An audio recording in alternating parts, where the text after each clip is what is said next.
Defense of Fort Vaux, June 1st through the 7th, 1916. World War I. The Battle of Verdun, the longest battle of World War I, lasted from February 21st, 1916 until December 18th, 1916, and caused over 700,000 casualties. In early June 1916, some of the fiercest fighting of the Battle of Verdun would happen in the dark corridors and casemates of Fort Vaux. This fortress was the smallest of the 44 fortifications around the city of Verdun. Nevertheless, its defenders' stubborn resistance to continuous German attacks served as an example of the French determination to defend Verdun at all costs. Verdun was one of France's most important defensive positions, especially during the First World War.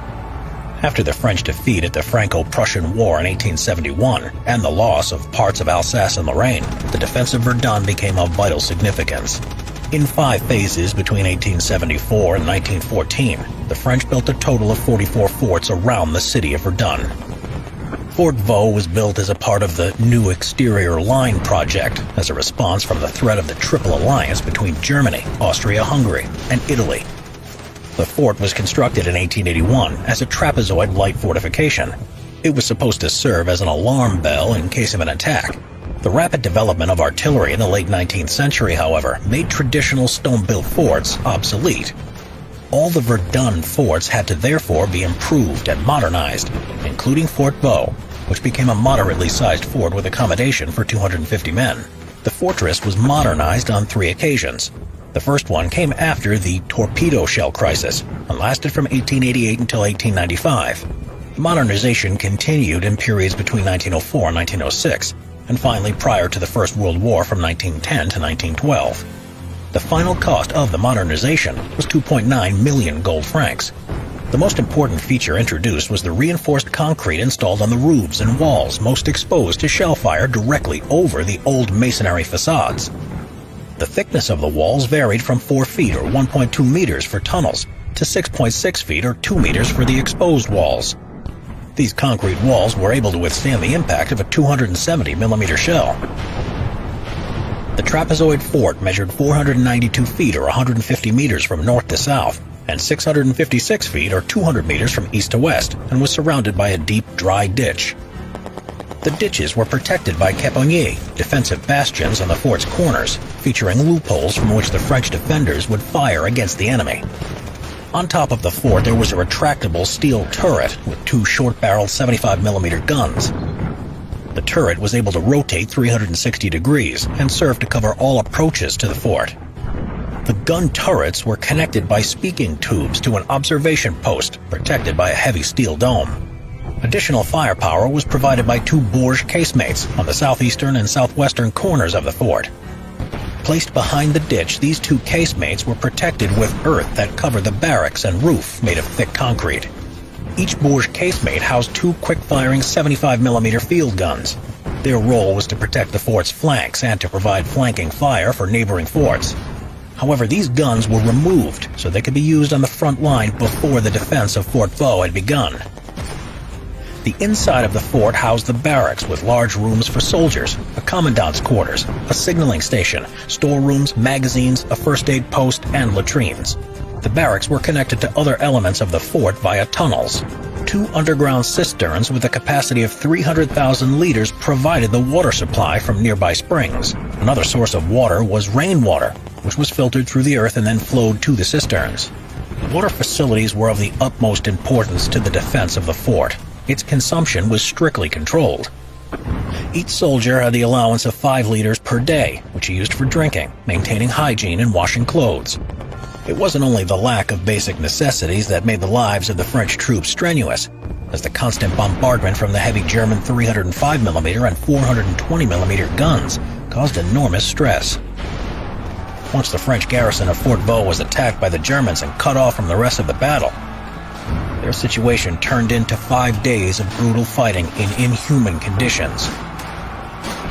The attack on Fort Vaux showed no importance for the final outcome of the Battle of Verdun, yet the bravery of the fort defenders would make the battle famous. On February 25, 1916, the key of the right bank defenses, Fort Douaumont, fell into German hands.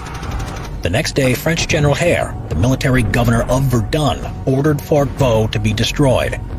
The French plan was, however, prevented by the Germans, whose bombardment destroyed the explosive charges before they were armed. The change of events came when General Henri-Philippe Pétain replaced Hare. Pétain gave the order for any charges left to be removed and to defend each fort at all costs. On June 1st, 2 battalions of the German 50th Infantry Division commenced the attack on Fort Vaux. At that point, Fort Vaux was devastated by 3 months of severe German bombardment. The German shells destroyed the top 75mm gun turret, so the fort relied only on its machine guns to defend itself. The 420mm shells destroyed the concrete layer of the fort in several spots, exposing its interior tunnels.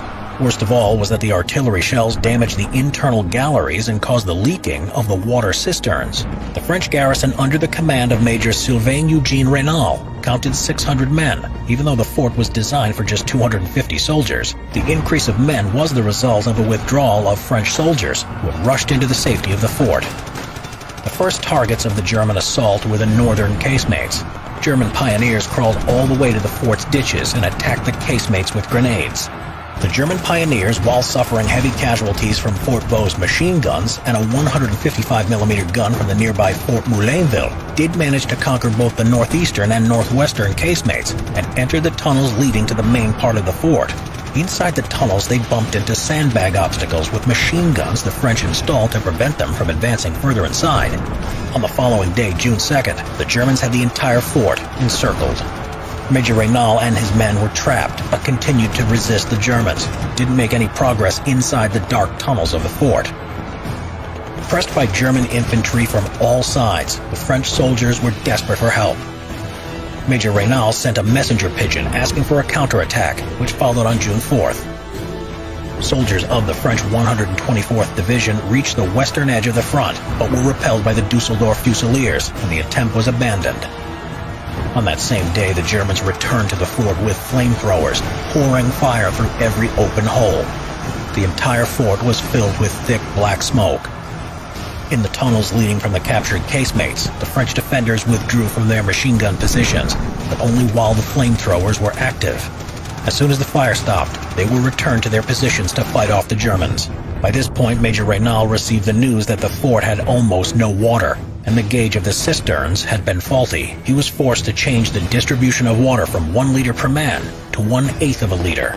Additionally, he was forced to evacuate some 300 non-combat personnel and wounded from inside the fort because he couldn't spare them any water.